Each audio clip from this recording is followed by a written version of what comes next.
여러분, 혹시 이런 경험 있으신가요? 아침에 일어나서 스마트폰을 보는데 글자가 뿌옇게 보이고 눈을 비비고 다시 봐도 여전히 선명하지 않은 그 답답함. 책을 읽을 때도 컴퓨터 화면을 볼 때도 심지어 밤에 운전할 때 신호등이나 가로등 불빛이 번져 보이는 그 불편함.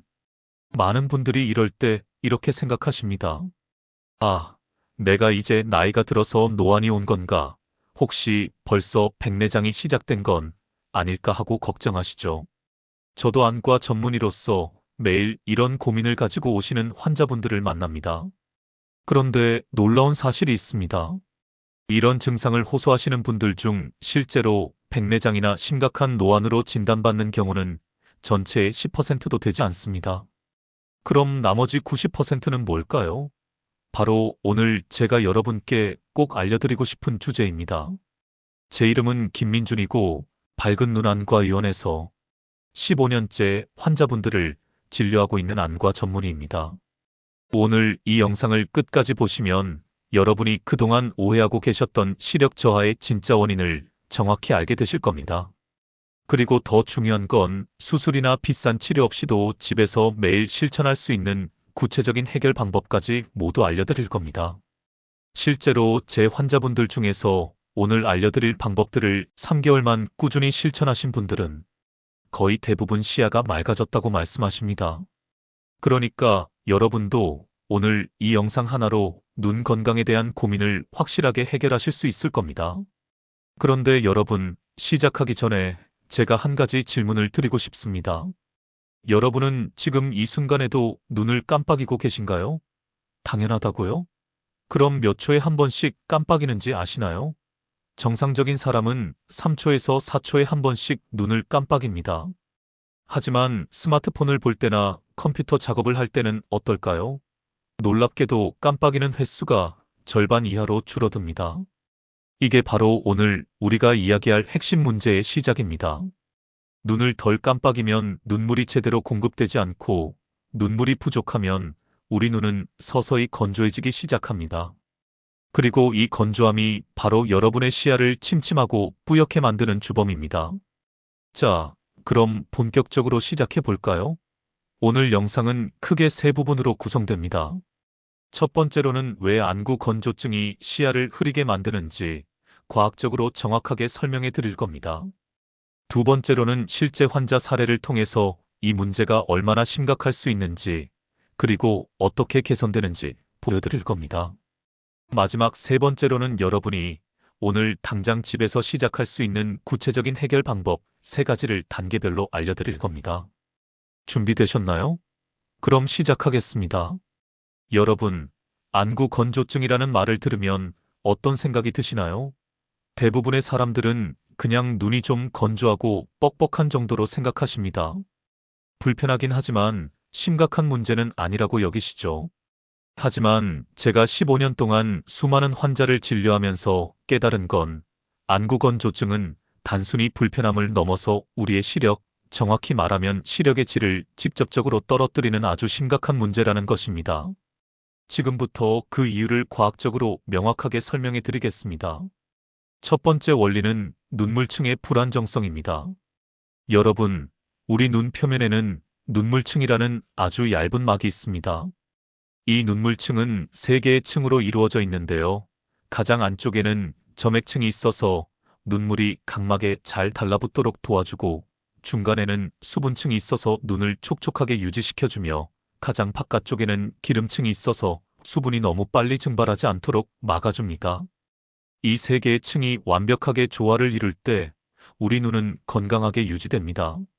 그런데 이 눈물층이 단순히 눈을 보호하는 역할만 한다고 생각하시면 큰 오산입니다. 눈물층은 카메라의 렌즈와 똑같은 역할을 합니다. 외부에서 들어오는 빛을 정확하게 굴절시켜서 우리 눈의 망막에 선명한 상이 맺히도록 도와주는 것이죠.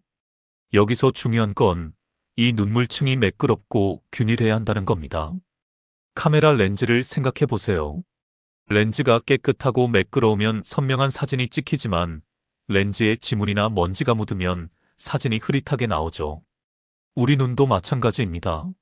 안구 건조증이 생기면 눈물층이 울퉁불퉁해지거나 너무 빠르게 증발해서 균일하지 않게 됩니다.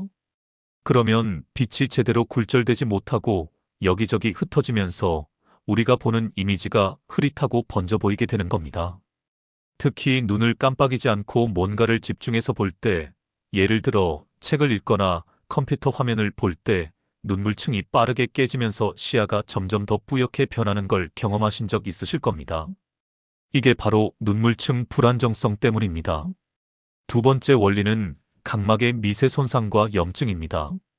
각막은 우리 눈의 가장 바깥쪽에 있는 투명한 막인데요. 이 각막은 정말 예민합니다. 눈물이 충분하지 않으면 각막 표면이 공기 중에 직접 노출되면서 지속적인 자극을 받게 됩니다. 마치 피부가 건조해지면 트고 갈라지는 것처럼 각막도 건조해지면 표면에 미세한 상처가 생기기 시작합니다. 이 상처들은 육안으로는 보이지 않지만 특수한 염색약을 사용해서 검사하면 각막 전체에 작은 점들처럼 보입니다. 저희는 이걸 점상각막염이라고 부릅니다. 이 미세한 상처들이 생기면 우리 몸의 면역 시스템이 반응하면서 염증이 생깁니다. 염증이라는 건 몸이 스스로를 치유하려는 반응이긴 하지만 동시에 각막의 투명도를 떨어뜨립니다. 각막은 원래 완벽하게 투명해야 하는데 염증이 생기면 각막 세포들이 붓고 배열이 흐트러지면서 빛이 제대로 통과하지 못하게 됩니다. 게다가 이렇게 손상된 각막 표면은 빛을 산란시킵니다. 산란이라는 건 빛이 여러 방향으로 흩어지는 현상을 말하는데요. 이게 바로 여러분이 밤에 운전할 때 가로등 불빛이나 신호등이 번져 보이는 이유입니다. 빛이 각막의 울퉁불퉁한 표면에 부딪히면서 사방으로 흩어지기 때문입니다. 또한 낮에도 전체적으로 시야가 안개가 낀 것처럼 뿌옇게 보이는 현상도 이 각막의 미세 손상과 염증 때문입니다. 세 번째 원리는 눈물의 질적 저하, 특히 마이봄샘 기능 장애입니다. 마이봄샘이라는 용어가 생소하실 텐데요. 이건 우리 눈꺼풀 안쪽에 있는 아주 작은 기름샘들을 말합니다. 위 눈꺼풀과 아래 눈꺼풀에 각각 약 25개에서 30개 정도씩 있습니다. 이 마이봄샘들이 하는 일이 뭐냐면 눈물의 가장 바깥층을 이루는 기름 성분을 분비하는 겁니다. 아까 말씀드렸던 눈물층의 3개층 중에서 가장 바깥쪽 기름층 말이죠. 이 기름층이 왜 중요하냐면 수분이 증발하는 걸 막아주는 코팅 역할을 하기 때문입니다. 여러분, 물과 기름을 섞으면 어떻게 될까요? 기름이 물 위에 뜨죠. 바로 그 원리입니다. 눈물의 수분층 위에 기름층이 떠서 마치 뚜껑처럼 덮고 있으면 수분이 공기 중으로 증발하는 속도가 엄청나게 느려집니다. 그런데 마이봄샘이 제대로 작동하지 않으면 어떻게 될까요? 기름 분비가 줄어들거나 아예 막혀버리면 눈물의 수분층이 보호받지 못하고 빠르게 증발해버립니다. 연구에 따르면 정상적인 눈물층은 약 10초에서 15초 정도 안정적으로 유지되는데 마이봄샘에 문제가 있으면 3초도 안 돼서 눈물층이 깨져버린다고 합니다. 더 큰 문제는 마이봄샘이 막히는 게 흔한 일이라는 겁니다. 통계를 보면 안구 건조증 환자의 약 80%가 마이봄샘 기능 장애를 동반하고 있습니다. 왜 마이봄샘이 막힐까요? 여러 가지 이유가 있지만 가장 큰 원인은 눈꺼풀의 청결 관리가 안 되는 것과 눈 주변의 온도가 낮아지는 겁니다. 마이봄샘에서 분비되는 기름은 체온 정도의 온도에서는 액체 상태로 잘 흘러나오지만 온도가 낮아지면 굳어버립니다. 마치 버터를 냉장고에 넣으면 딱딱하게 굳는 것과 같은 원리죠. 현대인들은 에어컨이나 선풍기 바람을 많이 쐬기 때문에 눈 주변 온도가 낮아지기 쉽고 그래서 마이봄샘에 기름이 굳어서 막히는 경우가 많습니다. 또한 화장을 하시는 분들은 아이라인이나 마스카라 같은 화장품이 마이봄샘 입구를 막을 수 있습니다. 그리고 눈꺼풀에 쌓이는 피지나 각질, 먼지 같은 노폐물들도 마이봄샘을 막는 원인이 됩니다. 이렇게 마이봄샘이 막히면 악순환이 시작됩니다. 기름 분비가 안 되니까 눈물이 빨리 증발하고 눈물이 부족하니까 안구건조증이 심해지고 안구건조증이 심해지니까 각막에 염증이 생기고 그러면 시야는 점점 더 침침해지는 겁니다. 이 세 가지 원리가 복합적으로 작용하면서 여러분의 눈을 침침하고 뿌옇게 만드는 겁니다. 자, 이론적인 설명은 여기까지 하고요. 이제 실제 사례를 통해서 이 문제가 얼마나 심각할 수 있는지, 그리고 적절한 관리를 하면 얼마나 좋아질 수 있는지 말씀드리겠습니다. 실제 제가 진료실에서 만난 환자분들의 이야기인데요. 개인정보 보호를 위해서 이름은 가명으로 바꾸고 세부 내용도 일부 각색했습니다. 첫 번째 사례는 박정민 씨라는 45세 남성 환자분입니다. 박 씨는 IT 회사에서 프로그래머로 일하시는데 하루에 10시간 이상 컴퓨터 화면을 보는 직업이었습니다.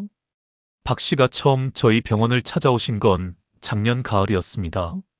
주 증상은 시야가 전체적으로 뿌옇고 특히 오후가 되면 글자가 겹쳐 보이고 초점이 잘 안 맞는다는 것이었습니다. 처음에는 시력이 떨어진 건가 싶어서 안경점에 가서 시력 검사를 받았는데 시력은 양쪽 다 1.0으로 정상이라는 진단을 받았습니다. 하지만 안경을 바꿔도 증상은 나아지지 않았고 밤에 운전할 때는 불빛 번짐이 심해서 운전하기가 무섭다고 하셨습니다.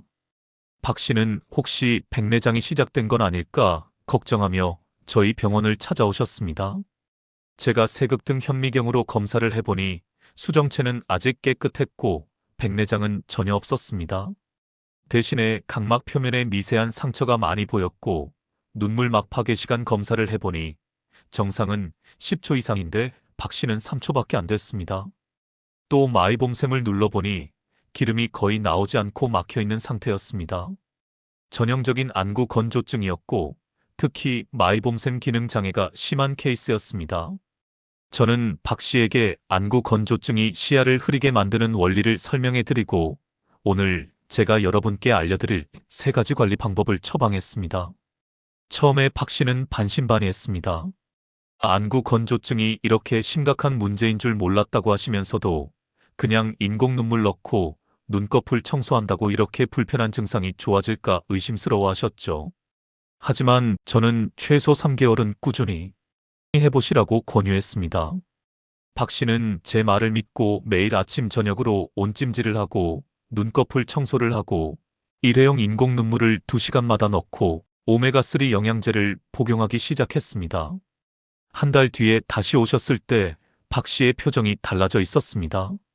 시야가 확실히 맑아졌다고 하셨고 오후에 글자가 겹쳐 보이던 증상도 많이 줄었다고 하셨습니다. 검사를 해보니 눈물막 파괴 시간이 7초까지 늘어났고 각막의 상처도 많이 회복됐습니다. 3개월 뒤에는 눈물막 파괴 시간이 12초까지 정상화됐고 마이봄샘을 눌러보니 기름이 투명하게 잘 나왔습니다. 박 씨는 이제 밤 운전도 불편함 없이 할 수 있게 됐다고 좋아하셨습니다. 박 씨 사례는 안구 건조증이 시력의 질을 얼마나 떨어뜨릴 수 있는지 그리고 적절한 관리를 하면 얼마나 좋아질 수 있는지를 잘 보여줍니다. 두 번째 사례는 이수진 씨라는 52세 여성 환자분입니다. 이 씨는 폐경 이후로 눈이 심하게 건조하고 뻑뻑한 증상을 느끼기 시작했습니다. 그런데 더 큰 문제는 최근 들어 책을 읽을 때 글자가 흐릿하게 보이고 특히 아침에 일어나자마자는 눈이 너무 뿌옇게 보여서 한참 지나야 겨우 볼 수 있다는 것이었습니다. 이 씨는 노안이 심해진 건가 싶어서 돋보기 안경을 맞췄는데도 증상이 나아지지 않았습니다. 그래서 혹시 백내장이 아닐까 걱정하며 저희 병원을 방문하셨습니다. 검사 결과 이 씨 역시 백내장은 없었고 심각한 안구 건조증이 원인이었습니다. 특히 이 씨의 경우 폐경 이후 여성 호르몬 감소로 인해 눈물 분비가 줄어든 상태였고 거기에 마이봄샘 기능까지 저하되어 있었습니다. 재미있는 건 이 씨가 아침에 특히 증상이 심하다고 했는데 그 이유는 잠을 잘 때 눈을 완전히 감지 못하고 살짝 떠 있는 토안이라는 상태였기 때문입니다. 자는 동안 눈이 공기에 노출되면서 각막이 더욱 건조해지고 그래서 아침에 눈을 뜨면 각막 표면이 울퉁불퉁해져서 시야가 뿌옇게 보이는 거였죠. 이 씨에게는 기본적인 안구 건조증 관리법과 함께 밤에 자기 전에 안연고를 발라주는 처방을 추가로 했습니다. 안연고는 일반 인공 눈물보다 점도가 높아서 오랫동안 눈 표면에 머물면서 보호해주기 때문에 자는 동안 눈이 건조해지는 걸 막아줍니다. 또한 오메가3를 복용하면서 눈 주변 염증을 줄이도록 했고 매일 온찜질과 눈꺼풀 청소를 철저히 하도록 교육했습니다. 그리고 집안 환경도 중요하다고 강조했습니다. 가습기를 사용해서 실내 습도를 50% 이상 유지하고 에어컨이나 선풍기 바람이 직접 얼굴에 닿지 않도록 조절하라고 했습니다. 2개월 후 이 씨가 다시 오셨을 때 정말 놀라운 변화가 있었습니다. 아침에 일어났을 때 시야가 훨씬 맑아졌고 책도 편하게 읽을 수 있게 됐다고 하셨습니다. 검사 결과도 눈물 분비량이 증가했고 각막 상태도 많이 좋아져 있었습니다. 이 씨는 처음에는 이렇게 간단한 방법으로 이렇게 큰 효과를 볼 줄 몰랐다고 하시면서 수술이나 레이저 치료를 받아야 하나 걱정했는데 정말 다행이라고 좋아하셨습니다. 세 번째 사례는 조금 특이한 케이스인데요. 김태호 씨라는 38세 남성 환자분입니다. 김 씨는 그래픽 디자이너로 일하시는데 색감이 중요한 직업이다 보니 시야가 조금만 흐려도 업무에 큰 지장이 있다고 하셨습니다. 김 씨의 주 증상은 컴퓨터 작업을 하다 보면 30분만 지나도 화면이 흐릿하게 보이고 눈을 감았다 떴다 하면 잠깐 선명해지지만 곧 다시 흐려진다는 것이었습니다. 또 눈이 너무 시리고 따가워서 인공 눈물을 하루에도 수십 번씩 넣고 있다고 하셨습니다. 김 씨를 검사해 보니 안구 건조증이 있긴 했지만 다른 환자분들만큼 심각하지는 않았습니다. 그런데 한 가지 특이한 점은 김 씨가 콘택트 렌즈를 매일 15시간 이상 착용하고 있다는 것이었습니다. 콘택트 렌즈는 각막에 직접 닿아 있기 때문에 눈물의 흐름을 방해하고 산소 공급도 줄어들게 만듭니다. 게다가 김 씨는 렌즈 관리를 제대로 하지 않아서 렌즈에 단백질 찌꺼기가 많이 쌓여 있는 상태였습니다. 이런 더러운 렌즈를 착용하면 각막에 자극을 주고 염증을 유발할 수 있습니다. 저는 김 씨에게 일단 렌즈 착용 시간을 줄이고 가능하면 안경으로 바꾸시라고 권유했습니다. 그리고 기본적인 안구 건조증 관리법을 교육했습니다. 하지만 김 씨는 직업상 안경을 쓰기가 불편하다며 렌즈를 계속 착용하고 싶다고 하셨습니다. 그래서 타협점을 찾았습니다.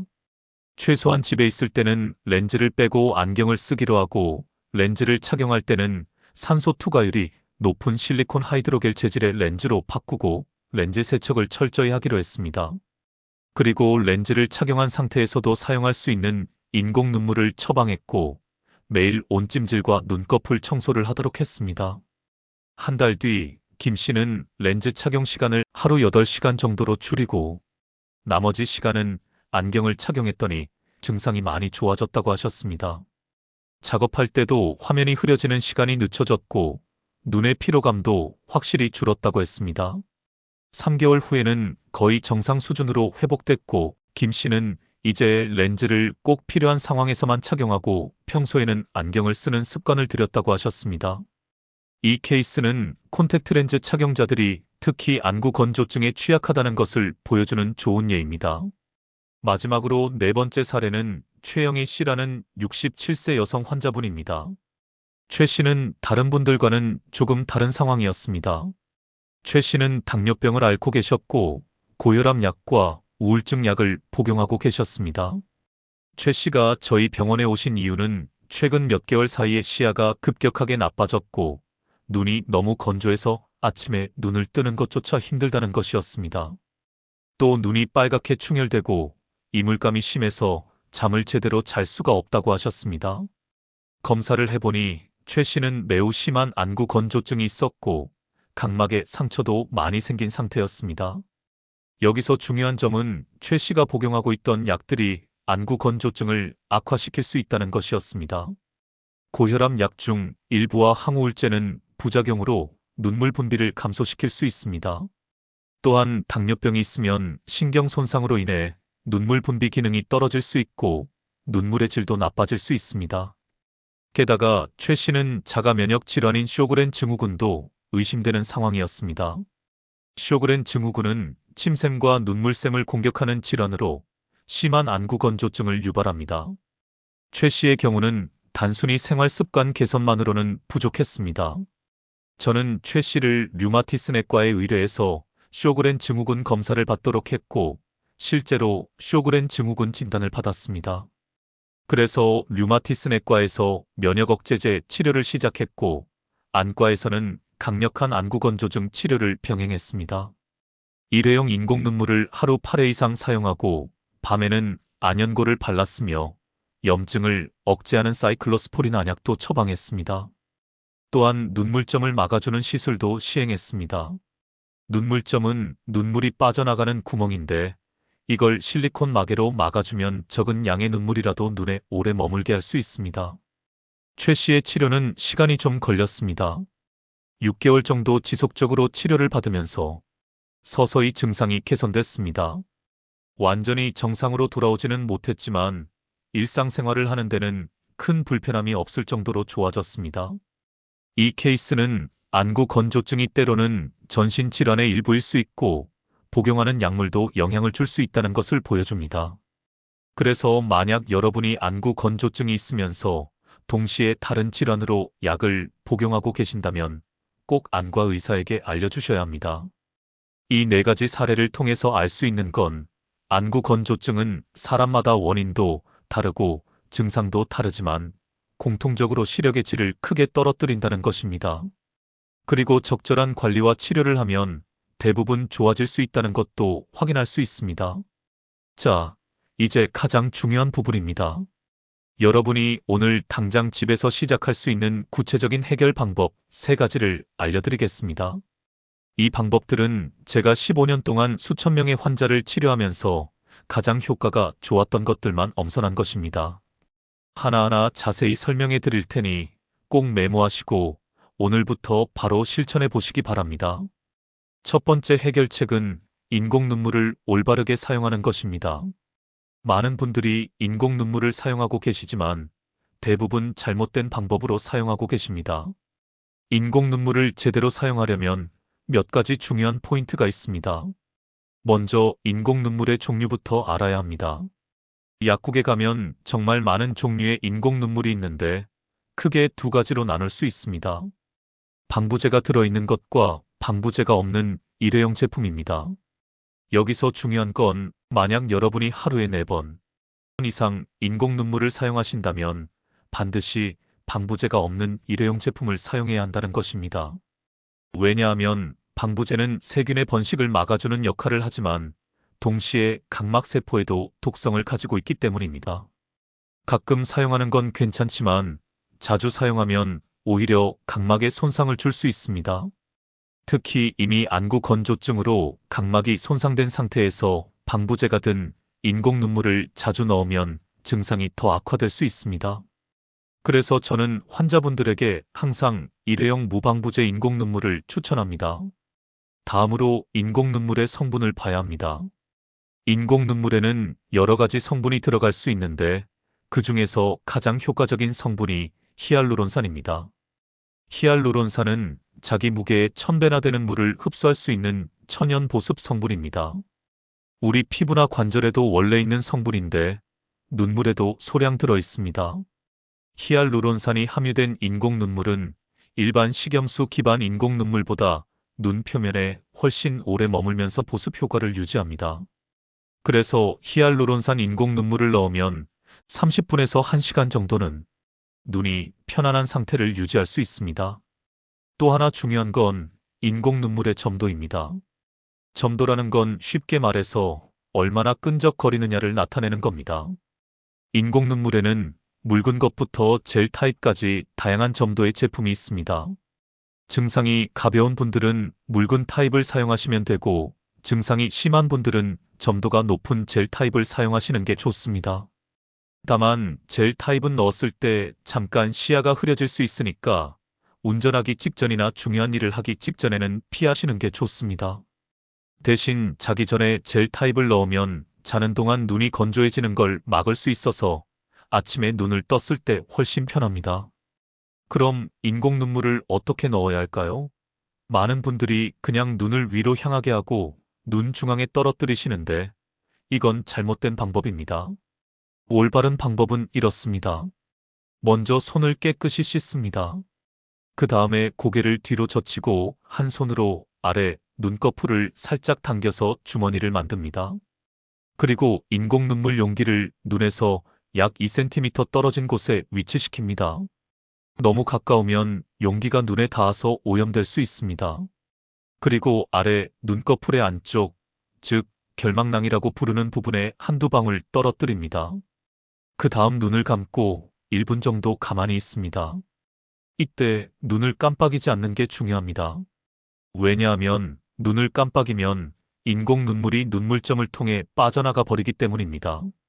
그리고 눈을 감은 상태에서 눈 안쪽, 코뼈 옆 부분을 손가락으로 살짝 눌러주면 더 좋습니다. 이렇게 하면 인공 눈물이 눈물점으로 빠져나가는 걸 막아서 더 오래 눈에 머물게 할 수 있습니다. 인공 눈물을 얼마나 자주 넣어야 할까요? 이건 사람마다 다릅니다. 증상이 가벼운 분들은 하루 3회에서 4회 정도면 충분하고, 증상이 심한 분들은 1시간에서 2시간마다 넣어야 할 수도 있습니다. 중요한 건 눈이 건조해지기 전에 미리미리 넣어주는 겁니다. 이미 눈이 건조해지고 불편해진 다음에 넣는 것보다 불편하기 전에 미리 넣어서 눈물층을 계속 유지시켜주는 게 훨씬 효과적입니다. 특히 컴퓨터 작업을 하거나 책을 읽기 전에 미리 한 방울 넣어두면 작업하는 동안 눈이 훨씬 편합니다. 두 번째 해결책은 오메가3 지방산을 섭취하는 것입니다. 많은 분들이 눈 건강 영양제라고 하면 루테인이나 지아잔틴을 떠올리십니다. 물론 이런 성분들도 황반 건강에 도움이 되지만 안구 건조증으로 인한 시야 불편함을 개선하는 데는 오메가3가 훨씬 효과적입니다. 오메가3 지방산은 우리 몸에서 만들어지지 않는 필수 지방산으로 음식이나 영양제를 통해 섭취해야 합니다. 오메가3는 크게 EPA와 DHA 두 가지 종류가 있는데 둘 다 눈 건강에 중요한 역할을 합니다. 오메가3가 안구 건조증에 효과적인 이유는 크게 세 가지입니다. 첫째, 오메가3는 강력한 항염증 작용을 합니다.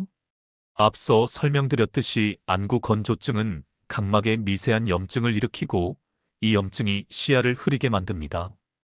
오메가3를 꾸준히 섭취하면 우리 몸 전체의 염증 수치가 낮아지는데 당연히 눈 표면의 염증도 줄어듭니다.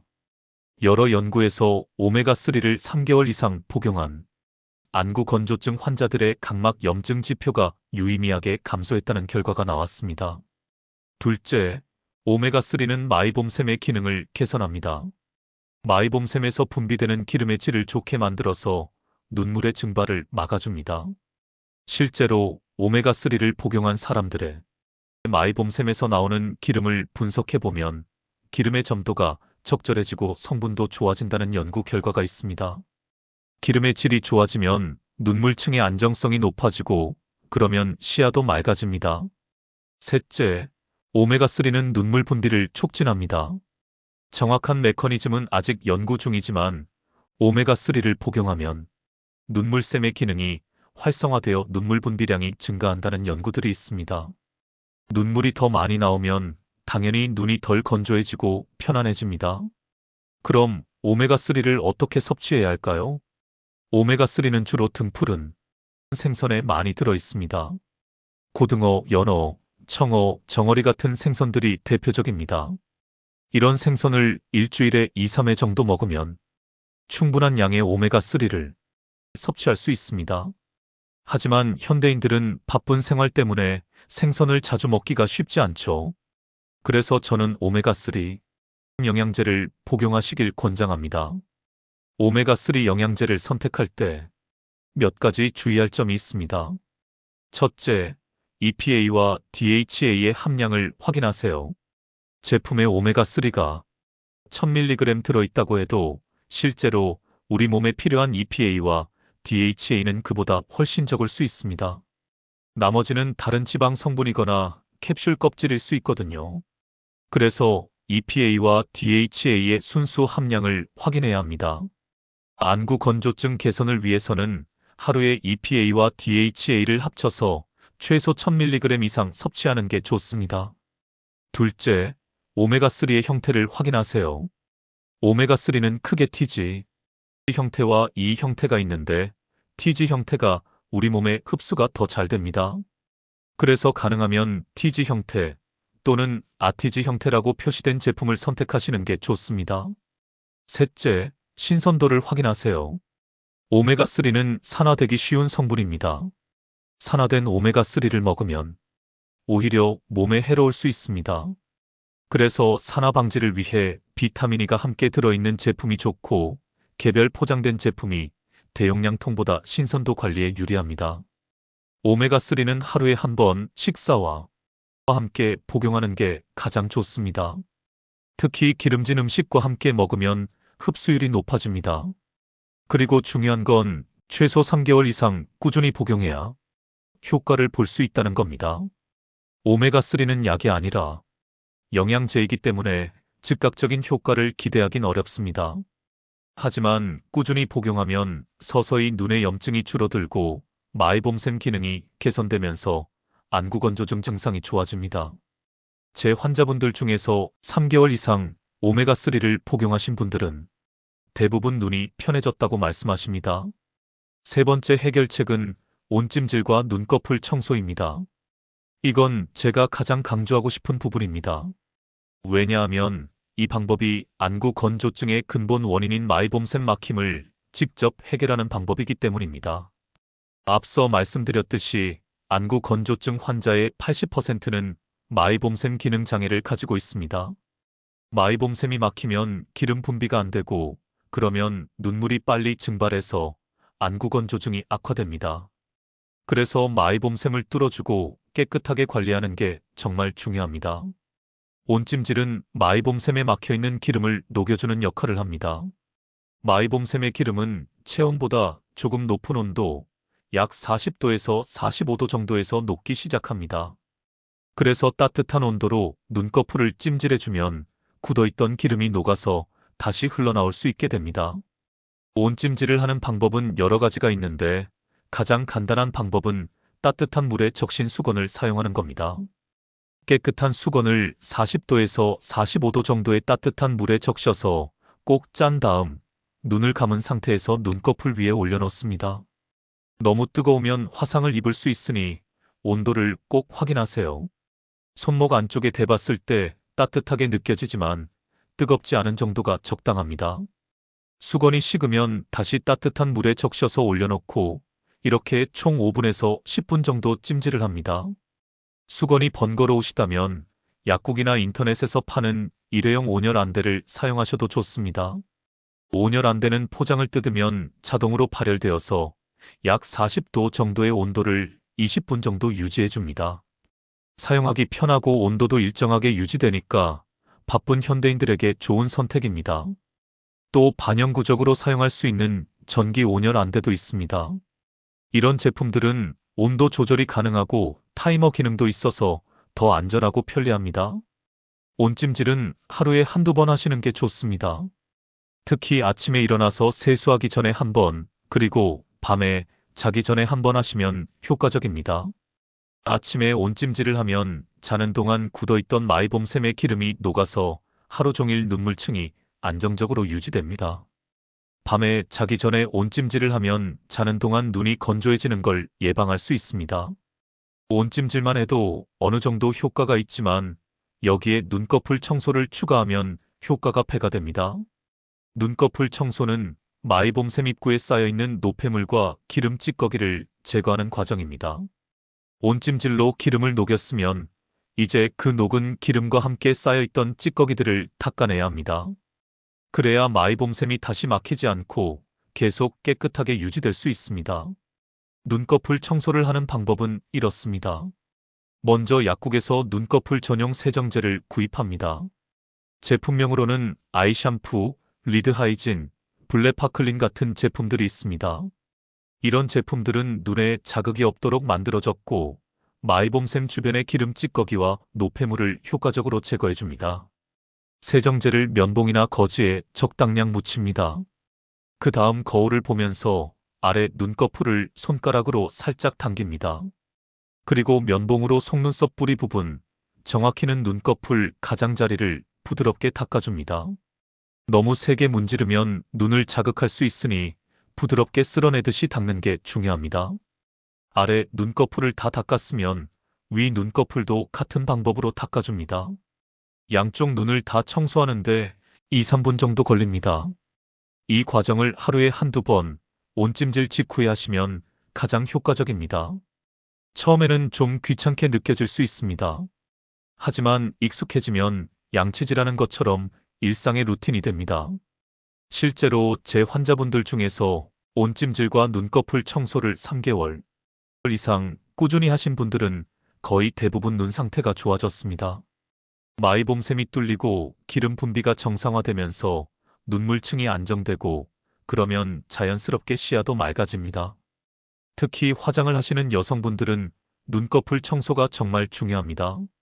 아이라인이나 마스카라 같은 화장품이 마이봄샘을 막을 수 있기 때문에 저녁에 화장을 지울 때 눈꺼풀 청소를 함께 해주시면 좋습니다.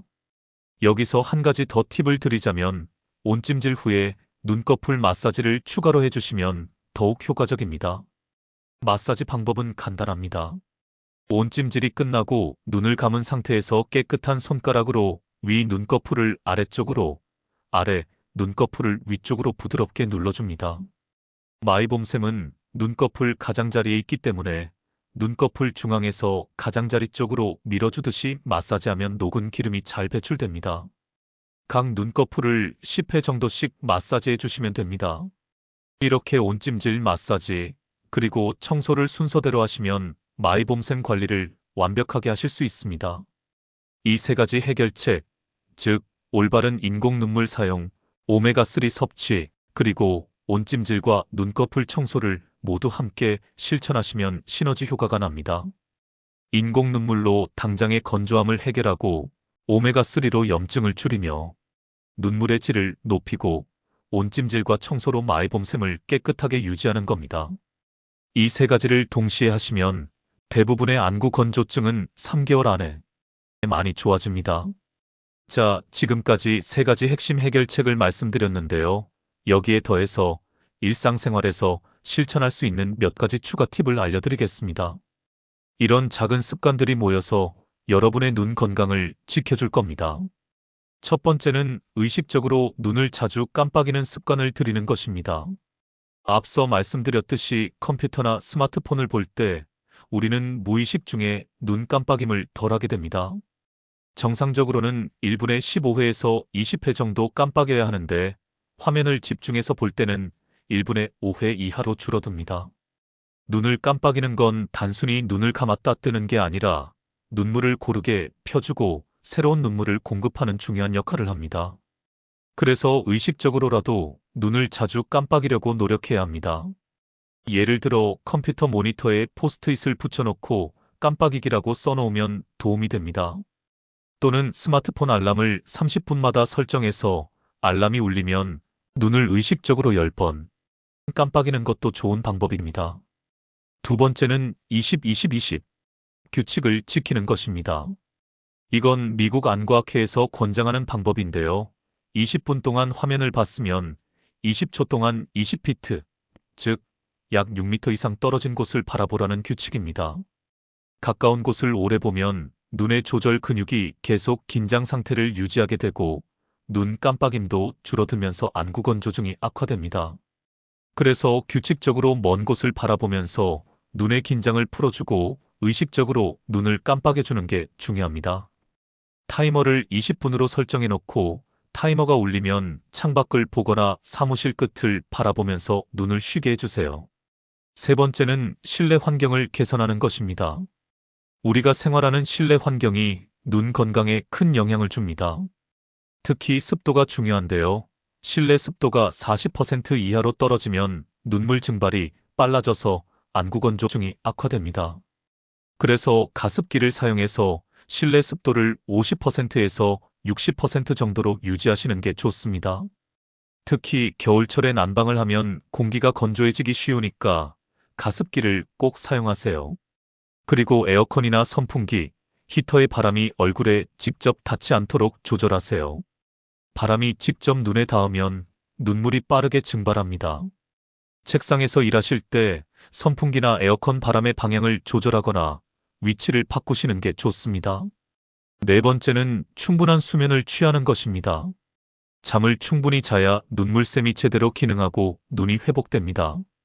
수면 부족은 눈물 분비를 감소시키고 눈의 피로를 증가시킵니다. 하루에 최소 7시간 이상은 자려고 노력하세요. 또한 자는 동안 눈이 완전히 감기지 않는 분들은 안대를 착용하거나 자기 전에 안연고를 바르는 것도 도움이 됩니다. 5번째는 수분 섭취를 충분히 하는 것입니다. 몸이 탈수되면 눈물 분비도 줄어듭니다. 하루에 물을 1.5리터에서 2리터 정도 마시는 게 좋습니다. 특히 커피나 술은 이뇨작용이 있어서 몸의 수분을 빼앗아가므로 과도하게 섭취하지 않도록 주의하세요.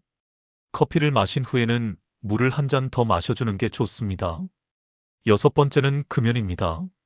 담배 연기는 눈에 직접적인 자극을 주고 눈물층을 파괴하며 염증을 증가시킵니다.